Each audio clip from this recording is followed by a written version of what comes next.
바로 시작하죠. 뭐 제가 앞에서 충분히 설명해드렸으니까. 카카오뱅크 신용 리스크 모델링 팀장 하경태 팀장님, 어서 오십시오. 안녕하세요. 안녕하십니까? 안녕하세요. 3프로 TV에 오신 것을 환영합니다. 감사합니다. 오늘 그 복장도 약간 옛날 잡스를 연상시키는 그런 복장도 아주 뭔가 컨셉을 아시는 분이에요. 그리고 미리 말씀드리지만 오늘은 제가 잘해드릴 예정입니다. 오늘 잘해줍니까? 날카로운 질문 안 합니까? 아니, 뭐 물론 저는 날카로운 질문은 본능이기 때문에 참을 수는 없겠으나 그동안 본의 아니게 무슨 일 있을 때마다 우리가 아이템 없어서 뭐 좀 갖고 와서 뉴스를 전해드리면 꼭 카카오가 욕먹는 맞아.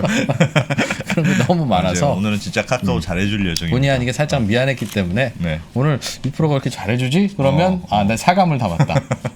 여러분들이 감안해서 들어주셔야 되겠습니다. 뭐부터 여쭤볼까요? 하경태 팀장님은 게다가 이 신용 리스크를 카카오뱅크에서 다 처음부터 만들었고 원래 한국은행에도 계셨대요. 맞죠?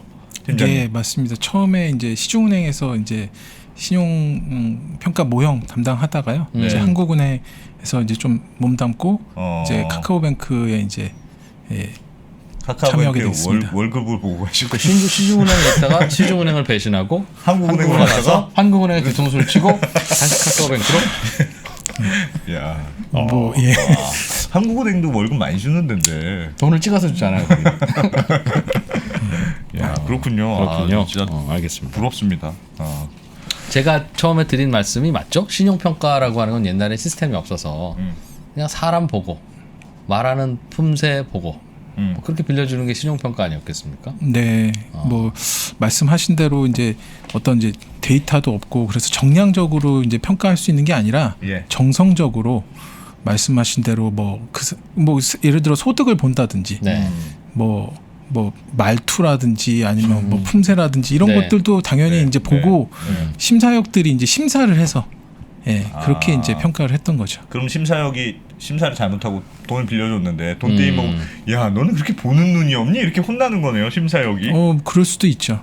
예전에 제가 한번 얘기를 듣기로는 그래서 뭐 대출도 대출인데 뭐 카드 같은 경우도 이제 심사를 해야 되지 않습니까? 발급을 해주려면. 그래서 예전에는 그럼 모형도 없는데 어떻게 했냐 이제 그걸 예전에 한번 교육을 들을 때 뭐 얘기를 들어보니까 옛날에는 누가 카드를 이제 발급받기가 어려우니까 카드 이제 쓰는 사람을 쫓아가가지고 이제 자기네 카드 이제 가입해라. 저 사람은 발급받은 사람이다. 성공한 사람이다. 내가 그렇죠. 카드 모집인인데 이 사람을 카드 가입시켜봐야 이 사람 신용이 카드 만들 수 있는 신용인지를 모르니까. 누가 쓰면 막 뛰어가가지고 이 카드도 만들어 보세요 이렇게. 그렇죠. 야, 그 좋은 방법이네요, 되게. 그렇게 했다고 하더라고요. 이거 참. 알겠습니다. 그 옛날에는 그랬고. 우리나라는 신용 등급, 신용 평가라는 게 신용 등급 매겨서 뭐 이자율도 결정하고 대출 여부도 결정하는 거잖아요. 맞습니다. 언제 시작됐어요? 그렇게 신용 몇 등급 이렇게 나누는 게? 이게 이제 신용 평가라는 게 뭐 기업도 있고 이제 개인도 있는데요. 기업 같은 경우는 이제 85년도에 뭐 유가증권 평가제도라는 게 이제 도입이 되면서 신용평가사가 생겨가지고 이제 했던 거고요. 개인 같은 경우는 사실은 IMF 직후에 좀 더 이 부분이 이제 신용도에 대해서 신용평가에 대해서 이제 좀 부각이 되면서 IMF 직후에 이제 시작이 됐는데 그때 이제 외국계 은행들이 들어오면서 신용평가 모형을 들고 와가지고 이제 대출에 이제 활용을 하고 그리고 또 IMF 직후에 이제 그 개인 신용도를 판단하는데 이제 신용평가 모형이 중요하다라는 게 이제 부각이 되면서 시중은행들도 뭐 외국계 컨설팅 회사를 통해서 이제 모형을 개발하고. 생각보다 그렇게 오래 안 됐네요. 진짜 얼마 안 됐네요. 한 20년 남짓. 맞습니다. 처음에는 아무것도 없었을 텐데. 뭘로 등급을 매겼어요? 처음에는 주로 이제 어떤 신청 서류상에 뭐 이제 프로파일을 갖고 이제 주로 이제 평가를 했던 거죠. 이 사람 직업이 뭔지, 나이가 어떻게 되는지, 아니면 뭐 소득이 얼마인지 이런 것들을 이런 것들을 보고 이제 하는데 사실은 이제 몇 년 전에 국내에서도 이제 그런 식으로 이제 하다가 한번 좀 문제가 생긴 적이 있습니다. 왜요? 그러니까 너무 이제 신청 정보나 신상 정보 그리고 이제 이런 것들이 어떻게 보면 또 차별적인 요소로 이제 작용할 수 있기 때문에 그런 것들이 좀 아마 문제가 된 적이 있었고요. 차별을 한다. 직업에 따라서. 뭐 직업이나 소득에 따라서 뭐 나이, 학력 뭐 이런 부분들 이렇게 해가지고 한번 문제가 됐던 적이 있고요. 제가 개인적으로는 한 10년 전에 이제 베트남에서 한번 이제 신용평가 모형 개발하는데 참여한 적이 있는데 예. 그때 보니까 그게 이제 저희가 예전에 과거에 데이터가 없을 때 그렇게 했을 건데 심사역들을 모아놓고 이제 신용평가에 사용하는 항목들을 이렇게 쭉 정리를 해서 심사역한테 설문을 하는 거예요. 어떤 항목이 더 상대적으로 중요하고 그러면은 이제 이런 설문을 해가지고 예. 이게 뭐 원래 모형 쪽에도 쓰지만 이제 다른 쪽에서 뭐 이게 계층화 분석이라 그래가지고 이제 그런 방법론이 있는데 그런 걸 설문을 쭉 해서 심사역들이 이런 항목들이 중요하다. 뭐 변별력이 더 높다. 이렇게 이제 이런 것들을 뽑아가지고 요걸로 이제 평가 모형을 만드는 작업을 진행했었습니다. 그게 아마 저희도 예전에 이제 데이터가 없을 때는 이런 식으로 처음에 진행하지 않았을까. 처음에 직업이 뭐냐, 의사냐, 변호사냐, 뭐 이런 거, 그렇죠. 월급을 얼마 받느냐 이런 정량 데이터 넣어가지고. 그게 이제 상대적으로 또 얼마 배점을 받아가는지 이런 것들도 이제 결정을 해야 되는 거고요. 잘 맞았었어요? 그거까지는 제가 정확하게 맞았을 것 같아요. 잘 맞. 요즘도 결혼 정보 회사에는 이런 식으로 등급 매겨요. 여전히 처절하게. 철저하게. 직업 뭐냐? 직업 뭐냐? 직업 뭐냐? 특히 자기 직업보다는 아버지 직업이 더 중요하고. 진짜 냉정한 사회네. 자기 자산 규모보다는 물론 이제 부모님 자산 규모가 더 중요하긴 하지만. 네. 뭐 그것도 아예 그냥 자산 규모로 딱 이렇게. 야, 신용평가 모델도 냉정한 세계네요. 그러고 보니까 이 사람이 돈을 얼마나 신용도가 높은지를 하여튼 생각을 해내야 되잖아요. 이 맞습니다. 사람이 돈을 얼마나 잘 갚을 사람인 건지 판단을 알겠어요. 내야 되는 거니까. 그럼 지금 이제 그렇게 만들기 시작해서 이제 C비사, 뭐 그 크레딧 뷰로라고 하나요? 맞습니다. 그 등급을 매기는 은행이 자체적으로 매기기도 하지만 그 등급을 이제 참고해서 대출을 해주는 걸로 알고 있는데 그러다 보니 이제 그 등급 매기는 회사들은 이런저런 노하우도 좀 쌓이고 하면서 등급 조절을 하고 있었겠죠. 근데 현재 그 등급이 갖고 있는 한계, 문제점 이제 이런 게 뭔지 좀 설명을 해주시면 이제 그게 어떻게 개선되겠구나 알 수 있을 텐데 어떻습니까? 말씀하신 대로 이제 그런 등급을 매길 때 이제 물론 전 국민에 대해서 이제 C비사 신용정보사는 이제 산출을 하지만 주로 이제 신용 거래를 했던 사람들, 신용 거래를 하고 있던 사람들의 데이터를 많이 활용을 해가지고 이제 평가 모형도 만들고 평가를 하게 됩니다. 그렇겠네요. 그렇게 되다 보면 아무래도 상대적으로 그런 신용 데이터가 없는 분들에 대해서는 평가가 어렵거든요. 그러니까 저희가 전 국민 한 4,700만 정도 되는데 실제 그런 이제 금융 이력이 없는 분들, 금융 이력 부족자라고 하는 분들이 한 4분의 1, 1,200만에서 1,300만 정도 되세요. 근데 금융 이력이라면 카드 긁고 결제 날 갚고, 뭐 신용대출 받았다가 만기 때 갚고 맞습니다. 이런 기록입니까? 맞습니다. 저희가 이기는 정의에 따라서 조금 차이가 있는데 보통 금융이력 부족자라고 하면 뭐 3년 내에 말씀하신 뭐 카드라든지 대출 거래 이력이 없으신 분들을 저희가 금융이력 부족자라고 이제 하는데 그 1,200만, 1,300만 중에는 또 뭐 사회초년생이라든지 아니면 이렇게 이제 경제 활동을 하는 분들이 한 4분의 1 정도 되세요. 300만 정도. 근데 그런 분들은 오히려 이제 그런 신용 정보가 없다 보면은 아무래도 상대적으로 불이익을 받을 수 있죠. 그러니까 평가를 못 하는 거예요. 그러니까 그러다 보면은 신용정보사 이제 지금은 점수제로 바뀌긴 했는데 등급 기준으로 하면 보통 한 4에서 7등급, 중위 등급에 그냥 이렇게 뭉쳐 있는 겁니다. 대충 거기다 꽂아놓는. 그렇게 평가를 하고 있는 게 한계라고 보시면 될 것 같습니다. 그럴 수는 있겠네요. 나는 자동차 사고를 한 번도 낸 적이 없어. 왜냐면 핸들을 잡아본 적이 없으니까. 그런 거네요. 그런 분들을 이거 어떻게 하나? 그러니까 그런 분들은 지금까지는 그냥 금융 이력이 없었으니까 너는 등급을 좀 밑으로 뭐 점수를 줄래야 줄 게 없다 너는 그리고 그냥 무조건 밑으로 갔는데 맞습니다. 그 사람들 입장에서는 그냥 데이터가 난 없었던 거지 내가 무조건 돈 못 갚을 사람은 취급 당해야 되느냐 이런 그건 아니다. 그런 불편함이 있긴 있겠네요. 물론 뭐 금융회사 입장에서는 반대로 얘기하자면 데이터가 없기 때문에 평가를 못하다 보니까 어떤 게 더 어떤 분들이 우량하고 불량하고를 이제 알 수가 없죠. 없는 거예요. 네. 알 수가 없죠. 개인 입장에서는 나는 되게 우량한데 내가 금융 거래가 없었을 뿐이지. 진짜 잘 갚으려고 했는데. 네. 근데 넌 누구냐 하고 일단 옆으로 제껴 놓는 거군요. 맞습니다. 그럼 그런 분들의 신용 등급을 만들어내는 게 팀장님 요즘 고민입니까? 네, 맞습니다. 그런 분들도 어떻게 하면 그 중에서 4분의 1 정도 되는 진짜 잘 갚겠다고 하는 맞습니다. 사람들을 가려낼 것이냐. 그럼 어떻게 하면 돼요? 그러면 뭘 추가하면 돼? 데이터를 좀 이렇게 좀 모델을 바꾸는 거네요, 그러니까. 예. 뭐 모델을 바꾸는 것도 있고요. 결국 이제 모델을 바꾸려면 그 안에 이제 그분들을 평가할 수 있는, 그러니까 그분들은 금융 이력 정보가 없기 때문에 그분들을 평가할 수 있는 어떤 대안 정보라든지 이런 것들을 활용을 해서 그분들의 신용도를 이제 파악하려고 하는 것이죠. 그분들은 아주 나이가 어리거나 아주 나이가 많거나 그런 분들은 혹시 아니에요? 그러니까 저희가 주로 이제 보는 분들은 주로 사회 초년생 뭐 20, 30대에 이제 경제 활동을 막 이제 시작하시고 건데 그런 분들 그동안 대출이나 신용카드를 안 썼을 테니 모르는. 맞습니다. 그러면 직장 있어? 있어요. 그럼 그건 빌려주고. 아니면 안 빌려주고 이러면 될 것 같은데. 그게 이제 기존에는 보통 이제 아시겠지만 이제 그 입사를 하고 그러면은 또 뭐 월급 통장이라는 게 있고 주거래 은행 개념이 생기고 또 회사에서 뭐 협약 대출 그 은행하고 협약이 있으면 협약 대출을 받고 이런 식으로 이제 진행을 하잖아요. 저도 옛날에 받아봤어요, 진짜. 협약 대출이 뭐예요? 회사에서 그러니까 대출을 회사에서 은행하고 보증 비슷하게 해주고 직원들한테 뭐 1,000만 원까지 대출을 하는 거 있어요. 그렇게 하는데 이런 것들이 이제 다 받으면 좋지만 실제 또 안 되는 분들도 있잖아요. 그런 분들은 이제 아무래도 막 사회 활동을 시작하고 이제 경제적으로 이제 그런 필요가 있는데 그렇지, 제일 필요하지. 또 이제 못 받는 경우도 있으니까.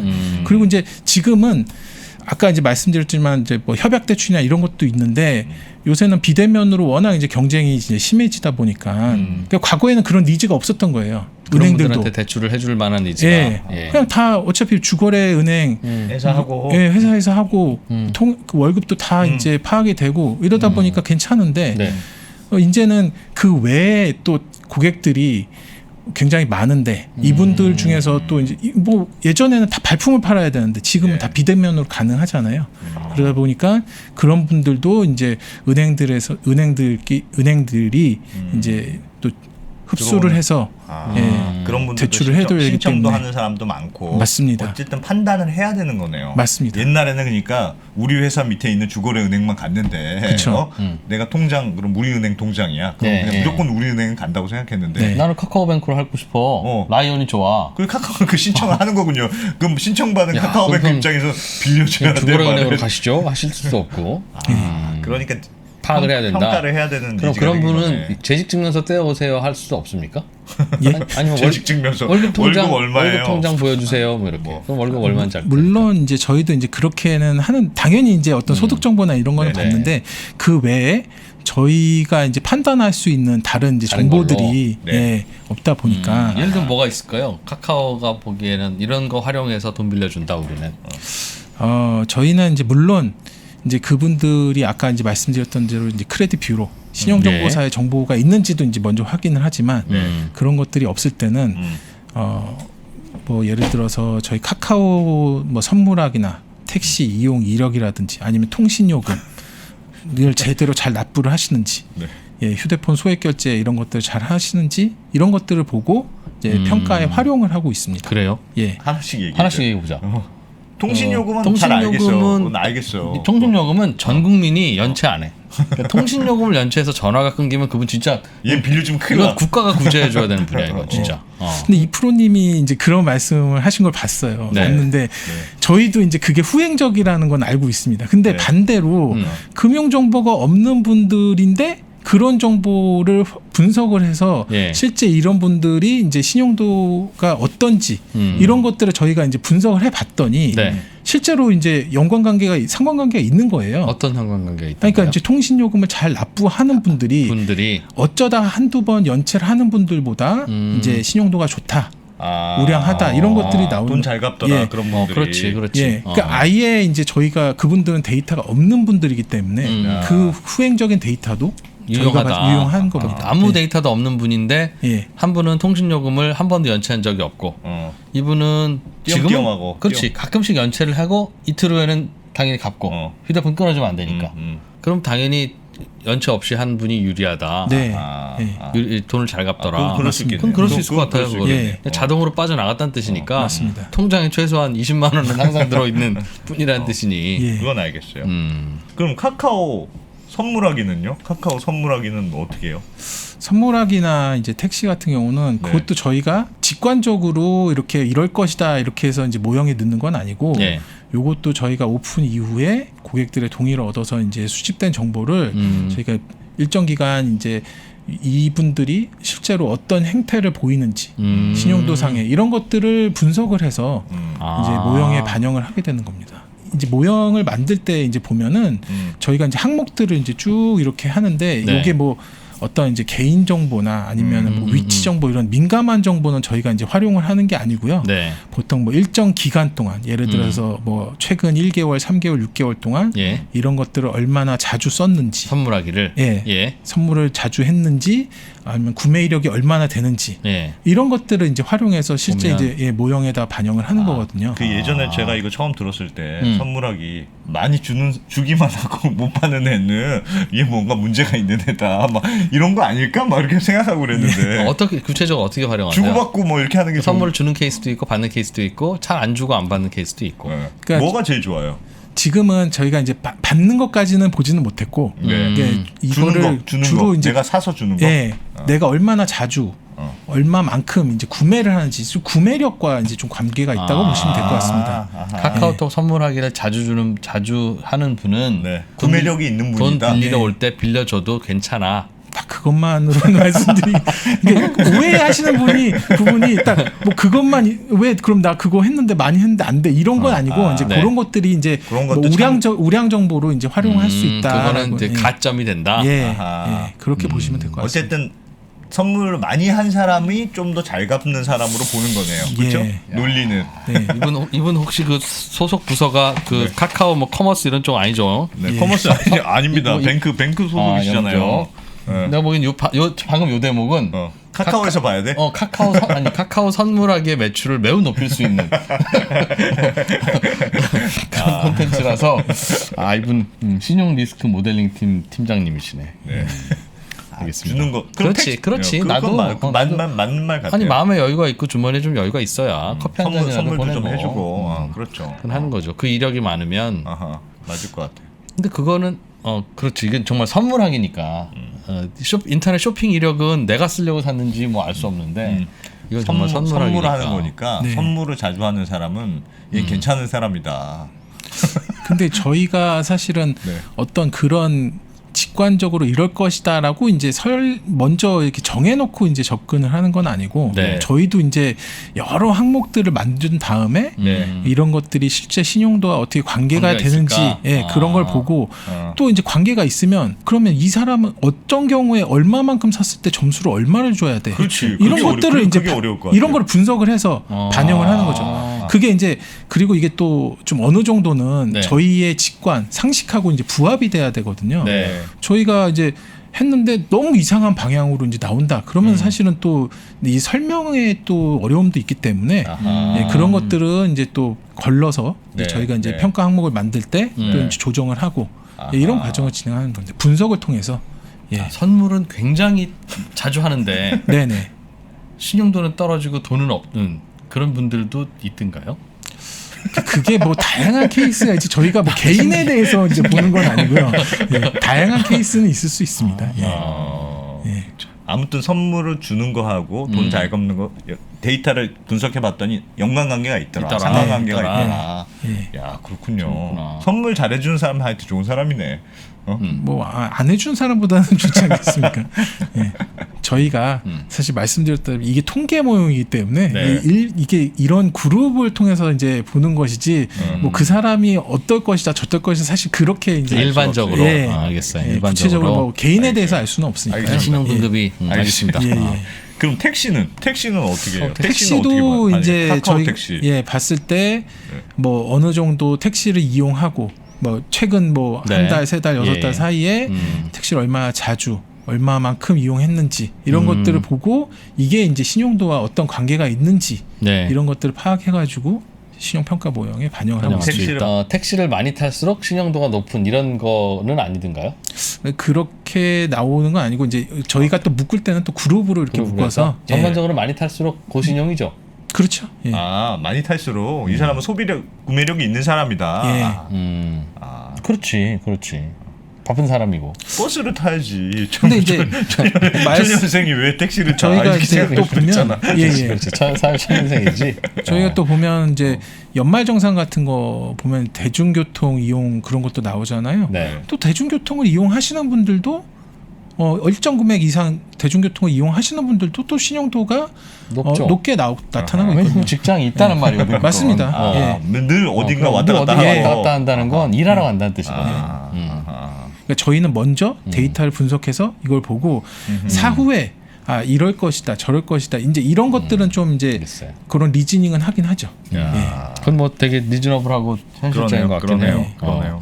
그런데 내가 택시를 몇 번 탔고 선물을 몇 번 했는지에 대한 정보를 카카오에서 대출 받으려면 오픈을 해야 되는 겁니까? 그런 개인 정보를 활용하는 건 어떻게 하세요? 그런 문제는 없어요. 그거는 저희가 이제 그 고객의 동의를 통해서 이제 그 카카오 택시나 선물하기 정보를 카카오뱅크가 써도 되는지에 네. 대해서 동의를 받고 그 돈을 돈 빌리는 걸 신청한 사람한테. 신청한 분에게. 그래서 그 정보를 받으면 네. 저희가 이제 활용을 할 수 있는 동의만 거죠. 해주시면 우리가 카카오에 얘기해서 받아오겠습니다. 이렇게 하는 거군요. 예, 맞습니다. 예. 카카오가 모회사로 있는 게 엄청 편리한 거네요. 안 그랬으면 어디 그냥 SKT에 가가지고 우리 카카오한테 잘해주기로 했잖아. 지금 왜 그런 죄송합니다. 약간 당황스러운 질문을 하세요. 근데 이제 저희가 물론 뭐 이제 카카오 뭐 선물 카카오뱅크이기 때문에 선물항이나 택시도 있지만 계속 이제 다른 또 다양한 정보를 활용해서 이제 평가를 하기 위해서 이제 계속 그런 다른 것들. 새로운 데이터를 축적하는 작업들을 하고 있거든요. 팀장님은 다음 한번 이제 알아보고 싶은 데이터는 뭐예요? 가질 수만 있다면 야 요거랑 신용등급이랑 이거 비례할 거라 반비례할 것 같은데 상관관계 있을 것 같은데 하는 거는 뭐예요?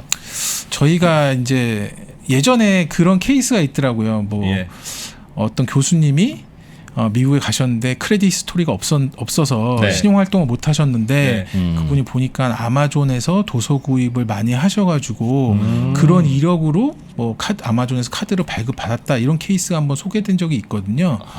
저희도 한번 이런 도서 구매나 이런 정보들을 활용해서 신용도와 어떤 관계가 있는지 한번 보고 그렇지. 야, 그치 싶은데 재밌다. 나는 매우 재밌네. 밀접할 것 같아. 매우.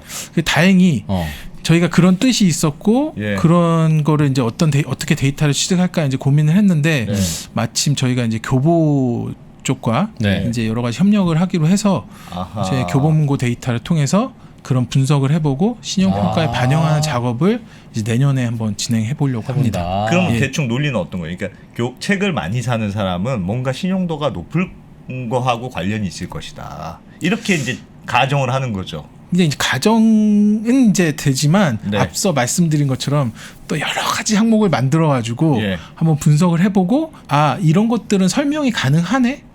이런 것들은 그래 우리 상식하고 부합을 해. 그러니까 이런 항목들을 찾는데 말씀하신 대로 아무래도 책을 많이 읽는 사람이 책을 안 보시는 분들보다는 신용도가 높거나 그렇지 않을까라고 이제 생각을 하는 거죠.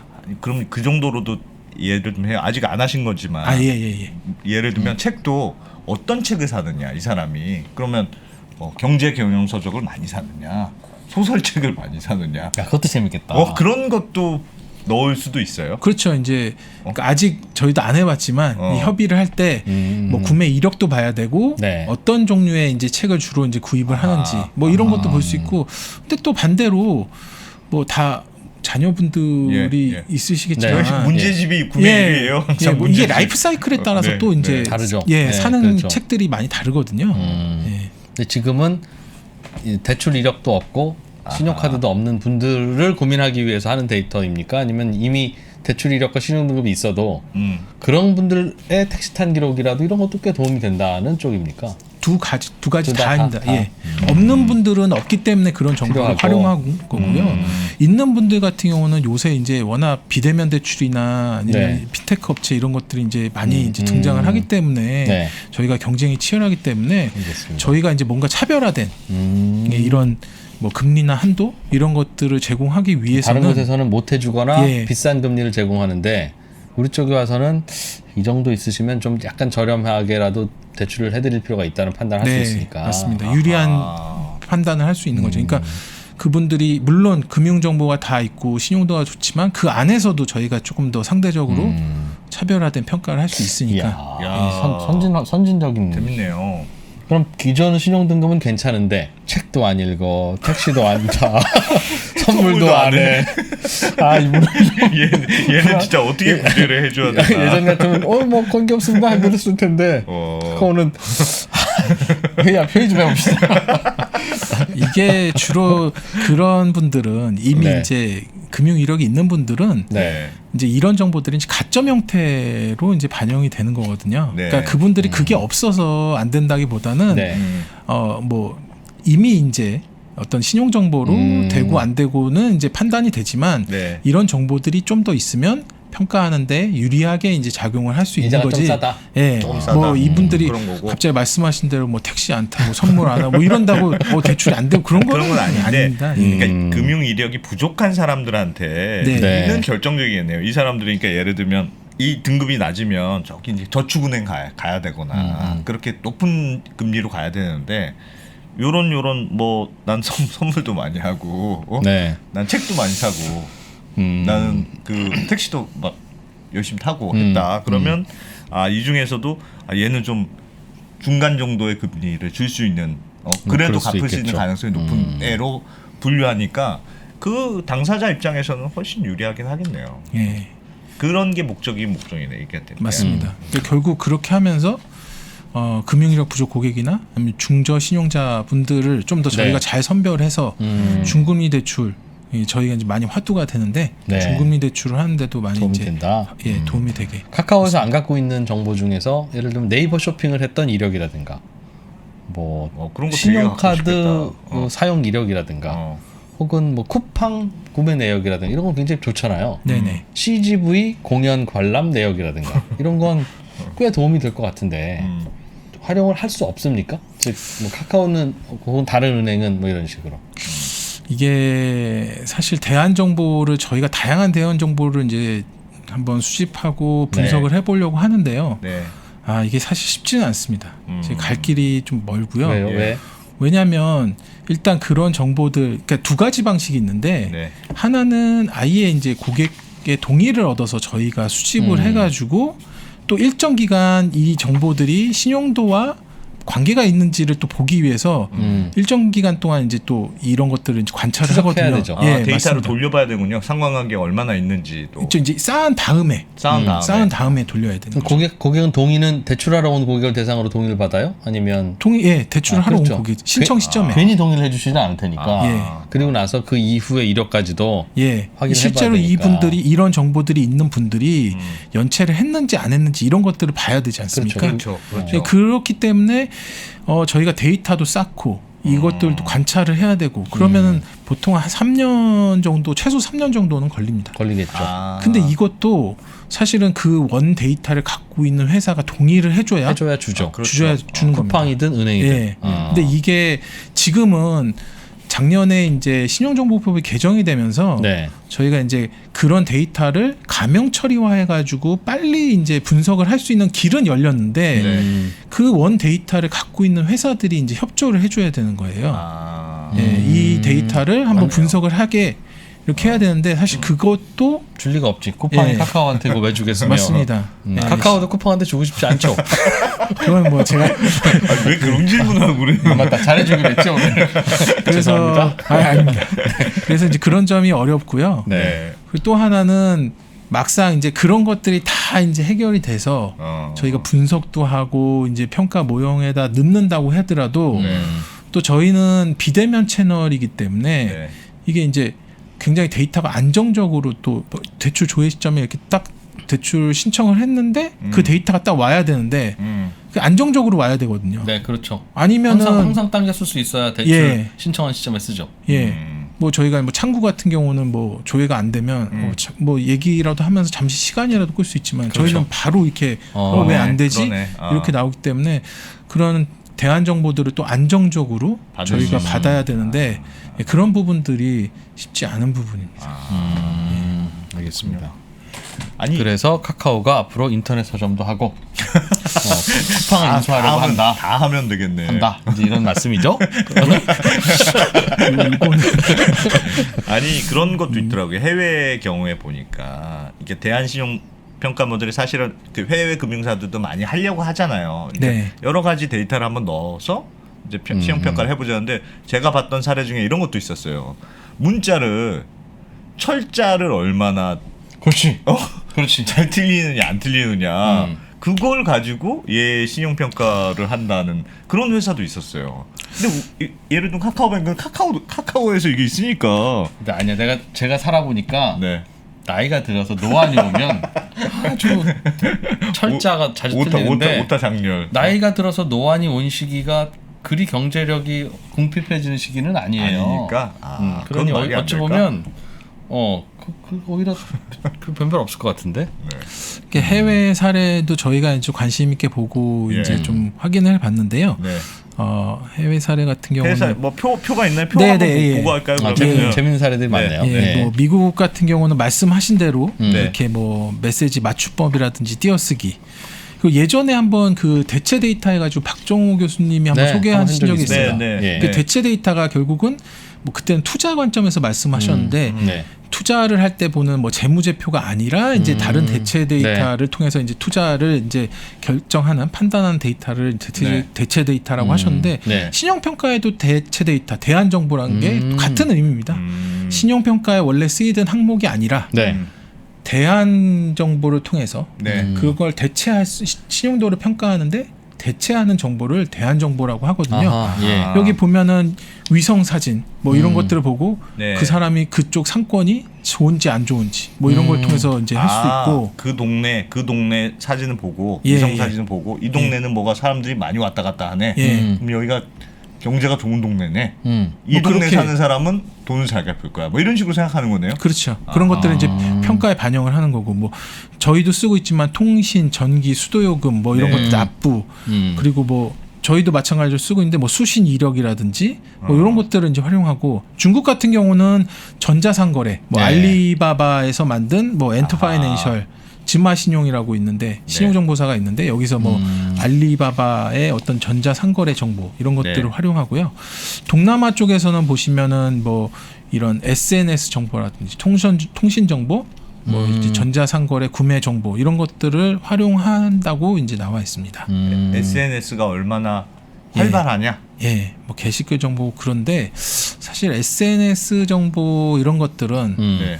그러니까 저희가 봤을 때는 네. 좀 너무 민감한 정보이기 때문에 예, 이런 것들을 활용하기는 어렵고 여기 보시면 아시겠지만 이제 국내 같은 경우는 이미 네. 이제 그 CB사를 통해서 신용 정보가 이제 다 집중이 되거든요. 예. 근데 이제 동남아 같은 경우 보통 뭐 40에서 60% 정도만 이제 커버되기 때문에 이런 대안 정보를 많이 쓰려고 하고 실제 정보가 없으니까. 예, 맞습니다. 아하. 그래서 이제 이걸로 인해서 어떤 변별력의 향상 효과를 이제 가져오려고 하는데 국내 같은 경우는 이미 이제 신용 정보 아까도 말씀드렸지만 4분의 3은 다 이제 평가를 이제 금융 정보를 통해서 받으신 있고. 거예요. 아하. 예. 그러다 보니- 충분히 믿을만 합니까? 예, 맞습니다. 그래서 그러니까 대안 정보라는 게 그런 게 없을 때 쓰는 거지. 네. 있다면 그게 그 제일 확실한 거고. CB 그 크레딧 뷰로의 정보가 정확하다. 맞습니다. 예. 그리고 뭐 SNS 정보나 아니면 요새 뭐 MBTI 뭐 성향 뭐 이런 것들이 많이 나오는데요. 그러니까 이런 것들은 뭐 개인 정보기도 하지만 사실 안정적으로 받아야 되는데 아니 설문 이런 것들은 그럴 것 사실은 같아. 예, 어렵잖아요. 그러니까 뭐 그렇죠. 예를 들어서 뭐 제가 뭐 되게 외향적이 뭐 ENTJ가 네. 굉장히 사회성도 좋고 뭐 신용도도 좋아 이러면은 사람들이 설문할 때 다 ENTJ 만드는 설문을 하겠죠. 하겠죠. 예, 그러니까 그거지 좀 않습니까? 변별력이 없을 수 있네. 예, 맞습니다. 그리고 SNS도 뭐 하려면 하겠으나 네. 그럼 뭐 얼마 빌리러 왔다고 그거를 그럼 SNS 주소를 주세요라고 하면 그걸 가서 보고 회의 좀 하자. 이제 빌려줘도 되겠냐? 얘 올리는 글이 왜 이래? 뭐 어. 이러면서 뭐 이런 거잖아요. 그렇겠죠. 쓰기가 어렵겠죠. 예, 그런 것들은 국내에서는 좀 어렵지 안 않나. 맞고. 예, 다른 곳은 다른 정보가 잘 없으니까 그거라도 써보자. 네, 아니 맞습니다. 그러니까 예를 들면 동남아시아는 저 그랩 앱 사용 정보 이런 거 있는데 그러니까 예를 들면 그랩 워낙 저기에서 뭐 택시도 타고 뭐 돈도 빌리고 다 예. 한다니까 그걸로 뭐 결제까지 한다니까 이거 보면 대충 이 사람은 얼마나 잘 쓰는지 뭐 대충 나올 수 그렇죠. 있는 예. 있겠어요. 그러니까 저 중에서는 저희가 이제 저희도 이제 차용해서 활용할 수 있는 정보들도 있는 거고요. 예, 이미 또 저희가 쓰고 있는 정보들도 있는 거고.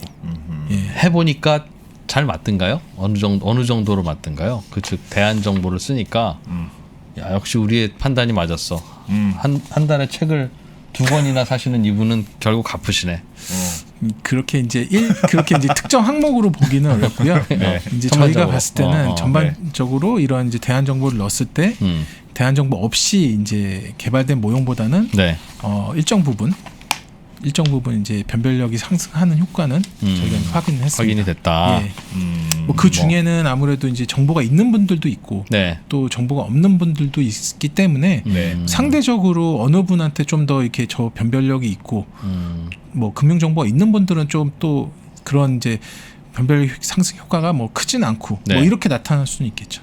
이 모델이 지금 이게 끝나는 게 아니고 네. 이게 그러니까 이런저런 데이터를 지금 막 넣잖아요. 그러니까 네네. 기존의 신용정보 데이터가 있고 거기다 이제 뭐 선물하기도 보고 택시도 보고 뭐 휴대폰 요금도 보고 하는 건데 이제 책도 이제 추가하고 계속 바뀝니까? 이제 계속 바뀔 수 있어요. 이 모델이라는 건 앞으로도 요 데이터가 괜찮으면 우리 요것도 넣어본다. 그러니까 말씀하신 대로 저희가 뭐 상식에 부합하고 네. 그렇게 이제 어떤 이제 설명이 가능한 그런 이제 대안 정보들을 이제 찾아서 반영을 하려고 하고 계속 꾸준히 이제 또 새로운 데이터를 계속 넣어서 업데이트가 되는 거예요. 업데이트를 하려고 하는 겁니다. 그러면 지금 우리 팀장님이 만드신 이 지금 모델이 네네. 이 모델대로 지금 이렇게 막 대출이 되고 있는 거잖아요, 지금. 맞습니다. 이 소위 심파일러 별로 금융 이력이 없는 사람한테 내가 보니까 이 우리 모델 돌려봤더니 얘는 빌려줄만 해. 빌려줬어요. 근데 지금 얘가 연체가 되는지 안 되는지는 아직 검증이 아직 안 된 상황이죠, 충분히.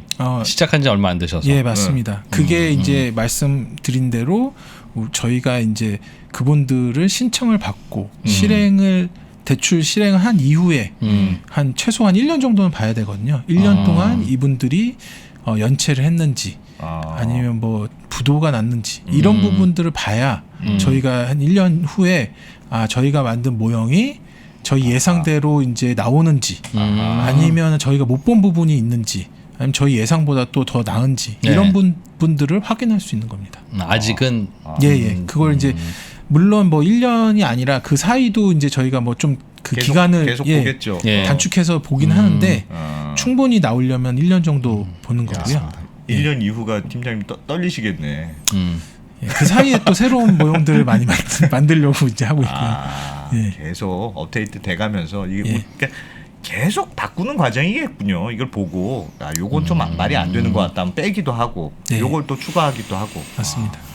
이 시장이 큰가요? 즉 이렇게 해서 열심히 금융 이력 없는 분들을 열심히 대안 정보를 찾아서 네네. 그렇게 해서 다른 데 가면 분명히 한 18% 정도 내시라고 할 뿐인데 우리가 한 10%만 내라고 하면 우리한테 대출 받으실 텐데 그럼 우리는 이분 연체 안 하시면 한 4%포인트는 우리가 먹는데 요거 한번 해볼까 할 만큼 그 시장이 크다고 판단하셔서 하시는 겁니까? 아니면 그러니까 드리는 공에 비해 그걸 결국 이제 활용하는 건 대출일 텐데 그분들한테 대출도 그렇다고 많이 해주기도 어려울 거 아니겠어요? 그러니까 300만 원을 해줄까 말까 이 고민일 테니까 어떻습니까? 그게 큰 시장인가요? 은행 입장에서 보면 저희가 봤을 때는 앞서 말씀드린 대로 금융 이력이 부족한 고객분들이 이제 전체 인구의 한 뭐 4분의 1, 네. 1200만에서 1300만 정도 되는 거고 그 중에 실제 경제 활동을 하시는 분이 한 300만 정도 된다고 보거든요. 네. 그럼 300만이라는 그 고객 고객군은 적은 고객군은 아니고요. 그리고 또 저희가 봤을 때는 인터넷 전문은행의 설립 취지가 어떤 중금리 대출을 그런 이제 금융의 혜택을 못 받았던 분들한테도 이제 또 혜택을 드려야 되는 부분이 있기 때문에 뭐 시장도 충분하고 또 저희가 이제 하려는 의지도 있고 그렇기 때문에 그 시장도 저희가 좀 관심 있게 보고 있다고 생각하시면 될 것 같습니다. 과거에는 중금리 대출을 은행들이 하라고도 하고 뭐 노력도 했던 걸로 알고 있는데 왜 잘 안 됐었다고 혹시 판단하세요?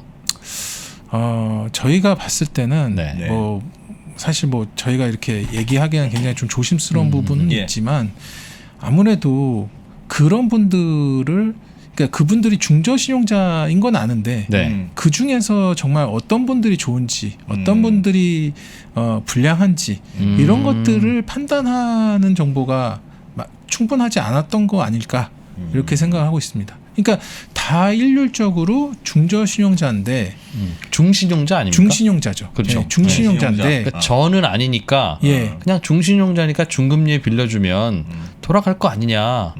저는 아니겠지. 네네. 라는 그 생각이었을 텐데 왜 안 돌아갔을까요? 그러니까 이제 중신용자 중에서도 정말 갚을 의지가 있고 갚을 능력이 있는 분들이 어느 분인지 이제 확인을 해야 되는데 그런 것들이 그냥 신용 정보로만 봐서는 다 비슷비슷하게 나와서 다 중신용자가 됐기 때문에 이분들을 이렇게 옥석을 가려내는 그런 정보가 이제 없어서 다 충분하지 않아서 다 그냥 중신용자한테 그냥 똑같이 평가를 하고 똑같이 주는데 이제 그 중에서는 이제 저신용자들이 들어있다. 그렇죠. 저신용자가 들어있거나 아니면 상환 의지나 상환 능력이 없으신 분들도 이제 포함되어 있기 그 때문에 말은 등급 분류가 잘못되어 있었다는 뜻이네요. 그런 분들은 저로 들어가 있어야지 중에 들어가 있으면 안 되잖아요. 신용등급 8, 90한테 빌려주면서 중금리로 하라는 게 아니라 네네.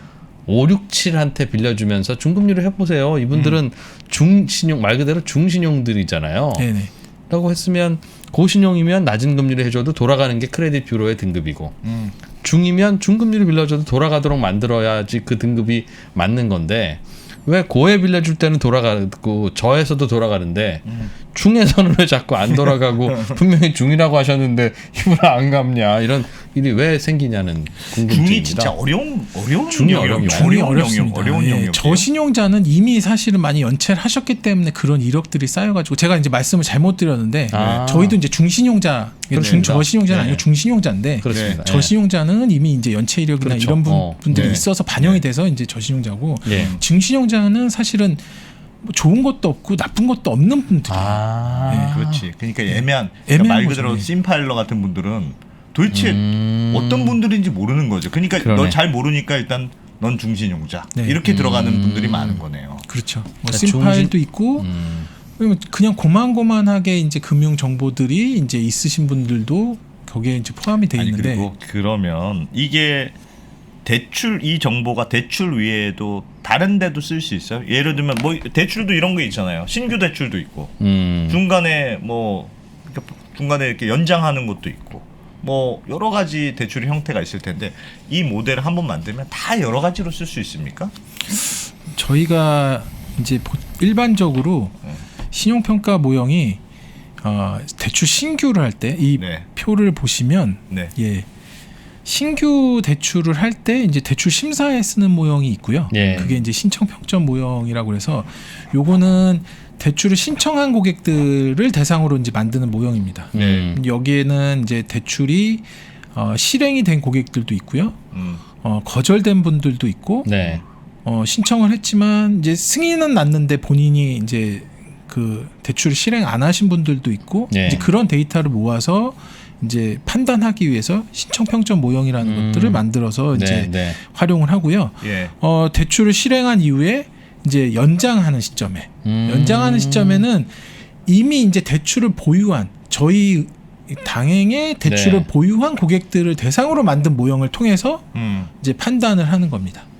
그게 이제 행동평점 모형이라고 해서 만기 때 연장해 주실 건지 뭐 금리를 어느 정도 할지 아니면은 좀 신용도에 문제가 있다고 하면은 뭐 다시 이제 일부 상환을 한다든지 이런 것들을 판단하는 모형이 이제 행동평점 모형에 조금 다르네요. 그러면 맞습니다. 아무래도 신청평점 모형 같은 경우는 저희랑 거래가 없으셨기 때문에 네. 앞서 말씀드린 대로 뭐 크레딧 뷰로나 아니면 대한정보 이런 것들을 활용해서 물론 내부 정보도 있겠지만 이런 것들을 활용해서 평가를 하려고 하는 거고요.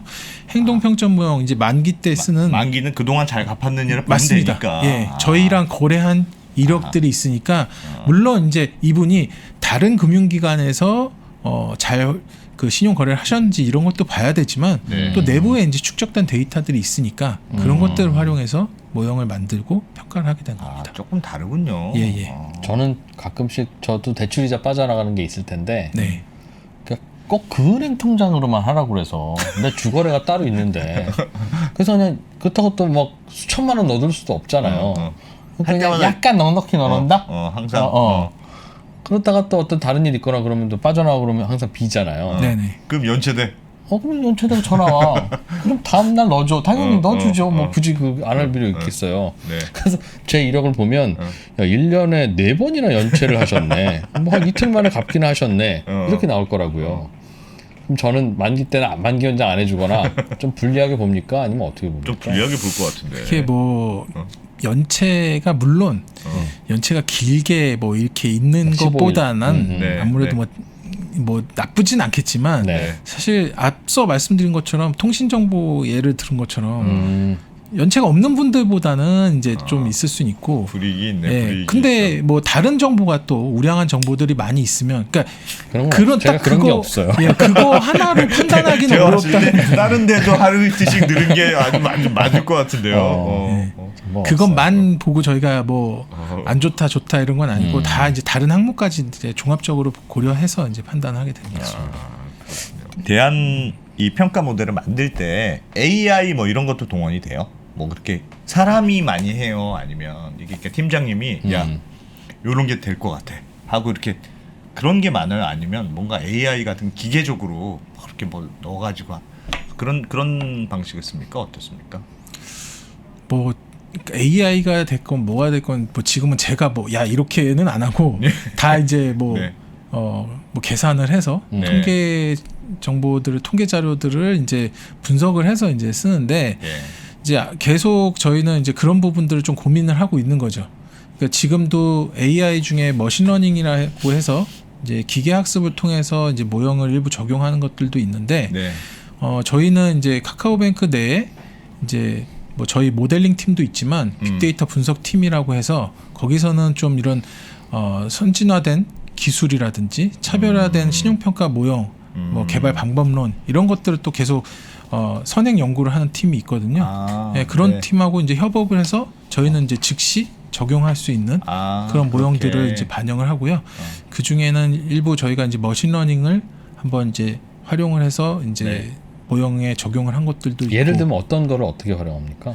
그러니까 앞서 말씀드린 대로 뭐 신용정보라든지 아니면 뭐 대한정보라든지 이런 것들을 그 머신러닝을 통해서 이제 모형을 그러니까 머신러닝 기법을 활용해서 모형을 만드는 겁니다. 실제로 얼마나 가중치를 줄지. 그러면 이런저런 대한 정보를 이제 카카오에서는 또 모 회사가 카카오인 덕분에 또는 인터넷 은행이라는 비대면 은행이라는 한계를 극복해야 하기 때문에 어쨌든 다양한 다른 은행들은 안 쓰는 대한 정보들을 쓰고 계신다는 말씀이신데 해보시니까 뭐 좀 연체율이 줄어들었다든가 아니면 그걸 믿고 대출을 많이 해줄 수 있었다든가 뭐 그런 성과가 숫자로는 좀 나타납니까? 예, 저희가 6월 달에 금년 6월에 이제 새로 신규 모형을 적용해서 중신용 대출을 많이 이제 확대를 하고 있는데 실제 저희가 6월 달부터 적용을 했는데 그 전에 비해서 뭐 한 3배 이상 이제 중신용 대출이 이제 확대가 됐는데 물론 그게 이제 뭐 모형만의 이제 효과는 아니고 여러 가지 뭐 신용 정책이라든지 마케팅이라든지 이런 부분도 같이 이제 다 협업이 잘 돼서 이제 하긴 했지만 어쨌든 이제 신규 모형을 적용함으로써 저희가 이제 중신용 대출 그런 이제 대상을 확대하는 효과가 이제 있었습니다. 그래서 지금 또 계속 이제 중신용 대출을 확대하는데 그런 것들을 활용하고 있고요. 좀 적극적으로 할 수 있는 툴이 되는 거네요. 네, 맞습니다. 어쨌든 평가를 해야 빌려줄 테니까 뭐. 그러니까 확대됐다는 건 그만큼 이 모델이 작동한다는 뜻입니까? 아니면 일단 확대했는데 다 연체고 그러면 아직 결론은 안 났지. 누가 확대하라고 그랬어? 아직 결론은 안 났고. 지금 지켜봐야 될 부분이 있는 거예요? 아니면 뭔가 그래도 자신감이 있으니까 했다고 생각해야 되는 겁니까? 뭐 자신은 있는데 좀 더 예. 지켜봐야 되긴 합니다. 근데 아직까지는 저희가 뭐 예상했던 수준으로 네. 이렇게 연체율이나 가고 이런 있어요. 것들이. 가고 있다. 아. 이분들은 잘 갚을 줄 알았어. 네, 이럴 줄 알았어 이렇게. 야, 이게 그러니까 이런 툴이 없으면 중금리 대출을 확대를 하기가 어렵긴 할 것 같아요. 그러니까 이런 게 있어야 사실은 좀 위험한 영역이잖아요. 말씀드렸죠. 이 부분이 위험한 영역인데 이력이 없으니까. 우리는 이런 예를 들면 이런 딱 툴을 가지고 걸러낼 수 있는 시스템이 있어. 그래서 이 사람들한테 쫙 한번 세게 하여튼 중금리 대출을 하고 있는 거니까 하면. 성공하면 진짜 굉장히 좋은 거고 그럴 것 같긴 하네요. 화이팅입니다. 팀장님은 요즘 이 업무와 관련해서는 네. 고민이 뭡니까? 즉 예를 들면 뭐 소원을 하나 들어주겠다. 뭐 그러면 이 업무와 관련해서 예. 어떤 거 좀 저희가 다양한 대안 정보를 한번 좀 모형에다 넣어보고 싶은데 네. 그 과정이 사실 굉장히 쉽지 않거든요. 뭐 하고 싶었는데 왜 좌절됐어요? 하나 예를 한번 들어주세요. 저희가 뭐 컨택을 한 데는 굉장히 많이 있습니다. 네. 이제 많이 네. 있는데 대부분은 다 안 주겠다.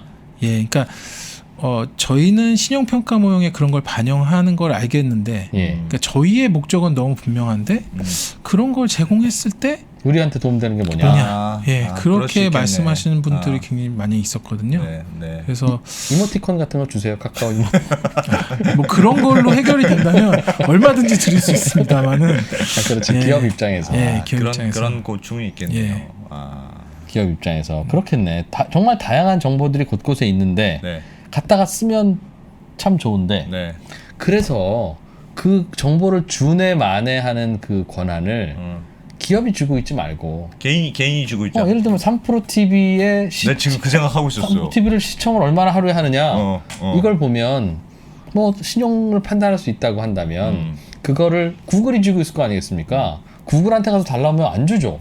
그러지 말고 2%한테 야 내가 네 걸로 한번 해서 우리 신용 모델을 개발하고 싶어. 우리 개발되면 우리한테 좋으니까 너한테 수고비로 뭐 5만 원 줄게. 네 정보 좀 갖고 와봐. 그럼 나는 5만 원이라고요? 그러면 그거한테 가서 내라 이놈아 이거 내 자료야 이 자식 갖고 와. 이래가지고 다 갖다 드릴 수 있잖아요. 그러니까 개인들이 갖고 있게 그 주도권을 갖추면 얼마든지 위법도 아니고 내가 내 정보 내가 허용했으니까 할 텐데 그게 안 되나 봅니다. 그게 지금 말씀해주신 부분이 어떻게 보면 마이데이터랑 좀 이제 연관이 된 부분이 있는데 실제 저희도 이제 마이데이터를 통해서 이제 정보들이 이제 쌓이면 그런 것들을 활용하려는 계획도 이제 갖고는 있습니다. 근데 하나는 이제 그런 데이터가 유용하다라고 하더라도 실제 그거를 저희가 이제 평가 시점에 이제 그건 연동이라고 하는데 저희는 받아야 되는데 이제 내 정보를 이렇게 이제 주는 거는까지는 되는데 그럼 제가 이제 그게 실시간으로 만약에 대출 신청을 하러 왔을 때 실시간으로 받으려면 그 회사로부터 또 받아야 되는 정보들이 있거든요. 구글한테 안승찬이 대출 신청하러 왔습니다. 유튜브 정보 뭐 시청 정보 좀 주세요라면 구글이 줘야 되는데 그런 것 왜 주냐 이거죠. 그렇죠. 그게 이제 회사 대 회사로 이제 연결이 되어 있어야 저희가 활용할 수 있는데 그런 부분들이 좀 어려운 부분은 있습니다. 야, 진짜 데이터의 시대네요. 데이터의 시대 지금은. 법을 좀 바꿔야 되겠네. 그러니까 대출 정보에 쓰일 수 있는 어떤 목록들이 있을 거예요. 시청 정보, 도서 구입 정보, 뭐 하루에 SNS를 하는 시간에 관한 정보, 페이스북에 있겠죠. 뭐 인스타그램에 가면 있겠죠. 그거를 내가 평소에도 내가 내 데이터는 내가 관리할 수 있게 백업 받든 혹은 내가 거래하는 마이데이터 회사에다가 주든 줘놓고 내가 대출 받으러 가면 이거 봐라. 다 가서 보세요. 내 아이디 패스워드 드리겠습니다. 어차피 내 신용정보 검색할 거 아니야. 소득이 얼마인지. 그거는 주면서 그거는 내 회사가 주는 거잖아요. 내 소득이 얼마인지는 국세청 자료를 갖다 쓰든. 그러니 내가 하는 다양한 활동에 관한 내 정보도 어딘가에 평소에도 다 일목요연하게 정리돼 있게 하고 내가 누구한테 줄 때는 내 허락받고 주고 그러면 내가 아쉬워서 대출 받으러 가는 거라면 할 수 있지 않겠나. 법 체계를 그렇게 바꿔야 완전 그게 마이데이터의 취지긴 취지인 것 같은데 아직 이런 수준까지는 못 간 것 같네요. 그죠? 뭐 저희가 마이데이터가 이제 시작이니까 이제 그런 정보들이 또 계속 이제 쌓이고 이제 또 쌓이다 보면 그런 것들을 또 다양한 정보로 저희가 이제 신용평가 쪽에 활용할 수 있는 네. 그런 기회가 있을 거라고 생각합니다. 알겠습니다. 네. 오늘은 카카오뱅크의 신용 리스크 모델링 팀의 하경태 팀장님 모시고 재밌었습니다. 카카오뱅크가 후발은행으로서 네. 그러나 시가총액은 제일 비싼 그리고 오늘 이걸 들으니까 왠지 은행으로서 선물하기도 앞으로 열심히 해야 될 것 같고. 그러니까 강박관념 생겼어. 책도 좀 열심히 사야 될 것 같고. 지하철로 갈 거리나 택시 타게 생겼어요 지금. 대중교통 이용도 유용한 정보입니다. 유용합니까? 예. 알겠습니다. 가능하면 근무 시간에라도 한 바퀴 지하철 타고 오고 그렇게 성실하게 살도록 하겠습니다. 하 팀장님 고맙습니다. 예, 감사합니다. 리서치명가 메리츠증권과 3프로TV가 함께 준비한 3프로TV 주식대학 겨울학기 2022년 투자 전략과 업종별 시장 전망. 전기차, AI 이런 시대로 간다면 지금 빠르게 성장하고 있는 이 기업들 중에 하나가 아마 이런 공급망을 주도하는 어떤 시대가 오지 않을까라고. 초과 수요라는 얘기입니다.